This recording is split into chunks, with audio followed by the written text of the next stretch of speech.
Hey, howdy, happy day. Is it a happy day if you live down close to the southern border of the US of A? It's not so happy. These guys, farmers, ranchers, they're out picking crops and do whatever it is they want to do, and they have to be armed all of the time. There's people running across their fields, and as they're running, they got a chicken under one arm and something else that they're stealing from the rancher. It's just chaos. It's utter chaos since Biden has been president, which is 2.5 years. Some say upwards to 10 million illegal people have flooded across the border. This is no longer a trickle.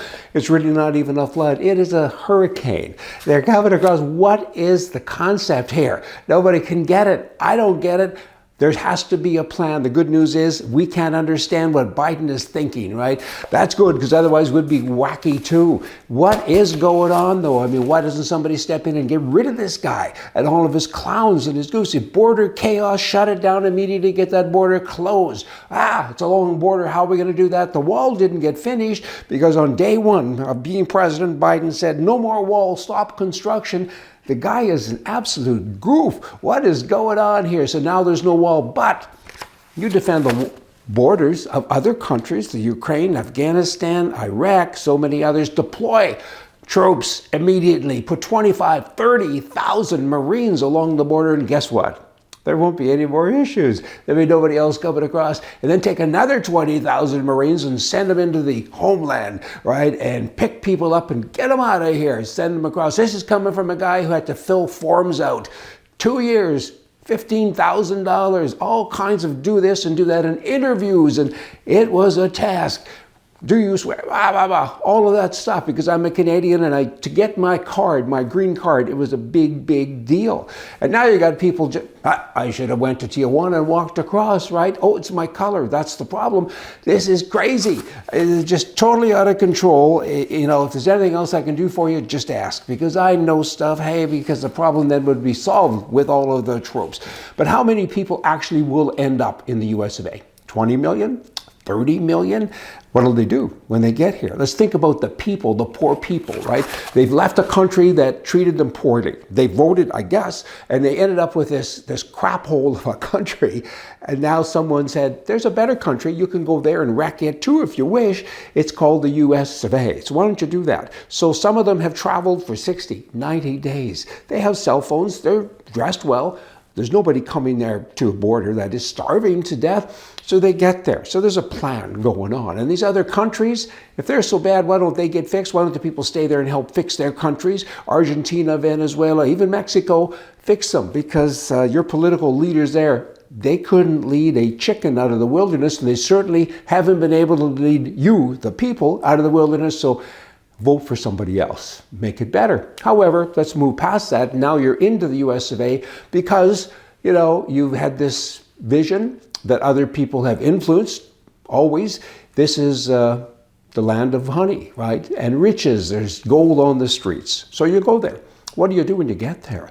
How do you eat? How do you work? You can pick crops. But when you do that, you're really taking jobs away from Americans. Oh, but they don't want to pick crops. Why would they? They're at home getting welfare. So the system has to kind of be rejigged, but you are taking jobs away from Americans because a lot of them are not working. What else can you do? You could sell drugs, I guess. You can murder Americans, I guess. You can join a gang, I guess. And a lot of that is going on. But here's the rub. If you're a real good person and you really believe that you're going to a better place, you get into a house, a shack, all your family's living with you, and you find out that this isn't as advertised. This isn't that great. I mean, I'm as poor here as I was in Argentina. What's going on? So now what can you do to survive? You can't go back to Argentina because that's a mess as well. So now what? You're an honest person, but you have to feed your family. So now you're a burden on the taxpayer and maybe even to the merchants around, because you might start stealing in different things. I mean, it's not good. I mean, it's just not good at all. And then you got Biden. He swings over because he's the problem. He really is a problem. He's a walking disaster, this guy. And then he goes over to a black university, mostly black, and you shouldn't have those anyway, because I kind of thought we were all the same. But oh, no, you know, you can't have a white university, but you can have a black one, and it's mostly black, it says here in the press. I kind of think it's all black. He was the speaker. When he spoke, he made he just said crazy things. You know, this was commencement address at Howard University, and he says, we have to stand against the poison of white supremacy. He went on and on about white supremacy, how bad white people are, and racial things and so on. Wow. I mean, why not walk around with a stick of dynamite in your hand with a match in the other hand and get them close together? Because that's what he's doing. He's creating chaos, whether it be the border, whether it be universities. No matter where he goes, this man, he's chaotic, to say the least. And now you look at this breathtaking, it is breathtaking evidence of corruption in the Biden family.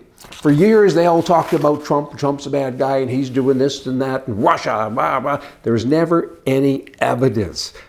Now there's evidence, apparently. Apparently it's online. I haven't looked at it yet, but a lot of people say there's evidence. Even Democrats are saying there's evidence to support the thievery of tens of millions of dollars going into the Biden family. Well, look at it this way. They're all wealthy. Biden, he's had 50 years as an employee of the government. His average wage has probably been in the neighborhood of $100,000 if you factor it back for the 50 years, and the guy's probably worth a couple of $100 million. Do that math. How does it work? It doesn't work. They're corrupt. They should sleep in grain augers. They're so crooked, these folks. Hey, just saying. Now, lastly, I got something here for you. CNN. It's on every channel in airports and every government building. They have CNN, and in the Air Force One, you have CNN. In the White House, CNN is always playing. Hey, that might explain it, because then Biden actually believes he's doing a good job. Hey, y'all come back. See ya.